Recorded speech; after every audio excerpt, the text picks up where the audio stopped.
মা, তুমি চিন্তা করো না, আল্লাহ একজন আছেন, রাজার কিছুই হবে না।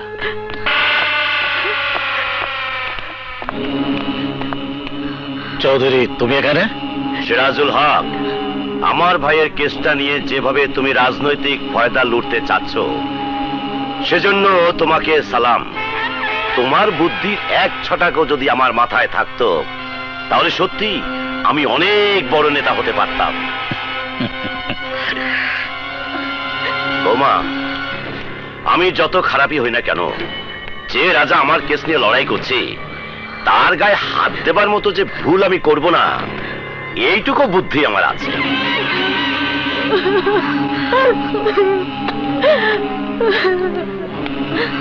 ডাক্তার, রাজার কি অবস্থা? He is out of danger. ভাবি, ডক্টর, আমি কি একটু ওর সাথে দেখা করতে পারি? জি যান, তবে ওকে ডিস্টার্ব করবেন না। অফকোর্স। Thank you doctor.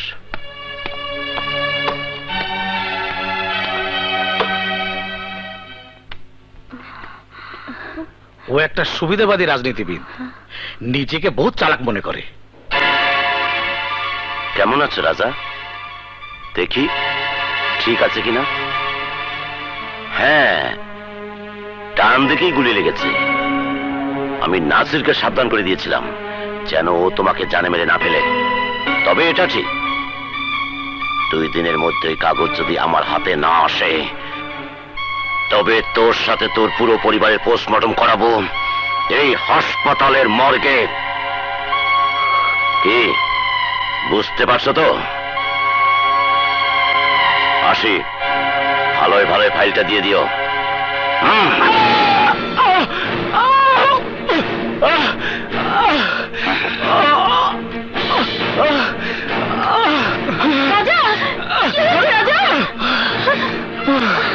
কি হয়েছে বাবা? কি বলে গেল চৌধুরী? ধমকি দিয়ে গেল, বলে গেল আমার পুরো পরিবারকে সে শেষ করে ফেলবে। আমি হেরে গেলাম, আমি হেরে গেলাম বাবা, আমি হেরে গেলাম। প্লিজ স্যার, এভাবে আপনি ভেঙে পড়বেন না। আপনি হেরে গেলে সারা দেশের ওই অসহায় মানুষগুলোর কি হবে একবার ভাবুন। স্যার, আপনার জানা মতে এমন কোন উকিল আছে যে তিবার স্টেটমেন্টের ফাইলটা কোর্টে নিয়ে যাবে? কোথায় পাবো সেই উকিল যার হাতে ফাইল দেব দেখা যাবে 1-2 কোটি টাকা দিয়ে চৌধুরী ওই উকিলকে কিনে নিয়েছে? তাহলে কি করব? আমি ভাবছিলাম আমি নিজে তোমাকে সঙ্গে নিয়ে কোর্টে যাব, কিন্তু এখন তোমার যে অবস্থা, এখন তো উপায় আছে মাত্র একটাই, ওই ফাইল আমি নিজে কোর্টে নিয়ে যাব। এতে অনেক বড় বিপদ হতে পারে, আপনার জানের উপর হামলা হতে পারে। জীবনের প্রতি আমার কোনো মায়া নেই রাজা। যে দেশে তোমার মতো ছেলে আছে সেটা দেখে এখন হাসতে হাসতে জীবন দিতেও আমার এতটুকু দুঃখ হবে না। তুমি কোনো চিন্তা করো না বাবা, আমি তোমাকে কথা দিচ্ছি আমার দেহের শেষ নিঃশ্বাস থাকা পর্যন্ত তিবার স্টেটমেন্টের কাগজ আমি হইল আমিও তার চাইতে কম বড় হারামি নই। এমন চাল চালবো, এরপর সিরাজুল হকের উপর মানুষ থুতু দেবে, থুতু থুতু। স্যার, সিরাজুল হক সাহেব দেখা করতে এসেছেন। শালা শকুনের জান, নাম নীতি হাজির। ঠিক আছে, পাঠিয়ে দাও। জি স্যার। স্যার, সিরাজুল হক সাহেবের হঠাৎ এই সময় এখানে আসার কারণ? কারণ তো নিশ্চয়ই আছে। হারামজাদা মতলববাজ, মতলব ছাড়া যেখানে হাওয়া খাইতে আসে নাই সে আমি বুঝি। আসুন স্যার, আসুন, যান।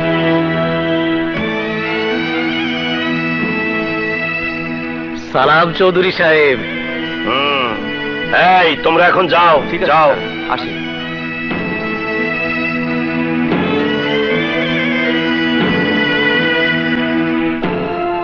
আপনি ভালো আছেন তো? বসতে বলবেন না? আরে হারামি, তুই তো মায়ের কোল থেকে গদিতে বসা শিখাইছস। না বললে কি বসবি না? বস। ধন্যবাদ। তা কি মনে কইরা এখানে দুঃখ প্রকাশ করতে আইছ? দুঃখ প্রকাশ নয়, কাজের কথাই বলতে এসেছি। বল। বলছিলাম কি, এবার ওই গরিব জনতাদের আপনার অত্যাচার থেকে মুক্তি দেওয়া যায় না মিস্টার চৌধুরী? ও, তাহলে তুই আমাকে জ্ঞান দিতে আসিয়াছ। কি খাবি, চা না কফি? আপনি যা খাবেন আমিও তাই খাবো। আমি 2 কাপ চা পাঠিয়ে দে। এখন কাজের কথা বল। আপনি তো জানেন চৌধুরী সাহেব, বহুবার চেষ্টা করেও আমি নির্বাচনে আপনাকে পরাজিত করতে পারিনি।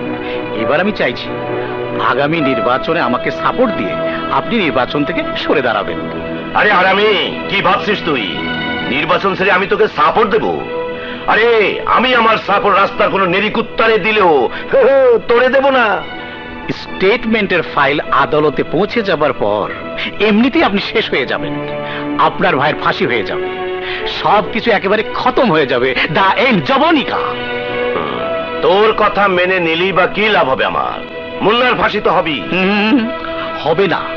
আরে চৌধুরী সাহেব, আপনার ভাই তো আমারও ভাই। এই দেখুন স্টেটমেন্টের ফটোকপি। শালা, তুই তো আমার সাথে বহুত বড় গেম খেলছস। হ্যাঁ, এই কাগজ তোর কাছে আসলো কি করে? চৌধুরী, আপনি সমস্ত শক্তি আর ক্ষমতা দিয়ে যা হাসিল করতে পারেননি, আমি সামান্য ভালোবাসার অভিনয় দিয়ে তা হাসিল করে দিয়েছি।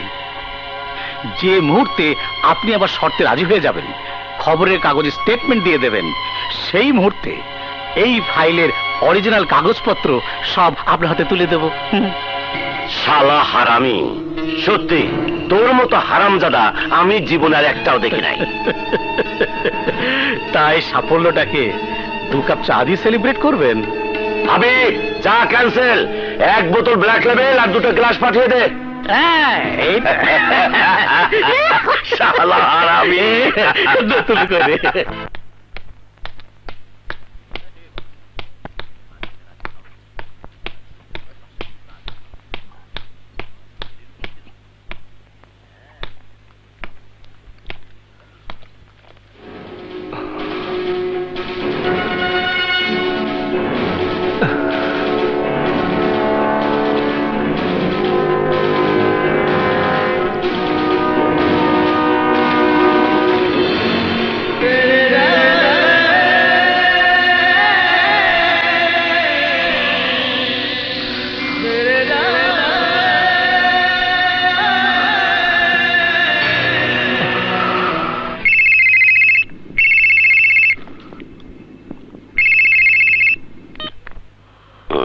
হ্যালো, সিরাজুল হক, আমি রাজা বলছি।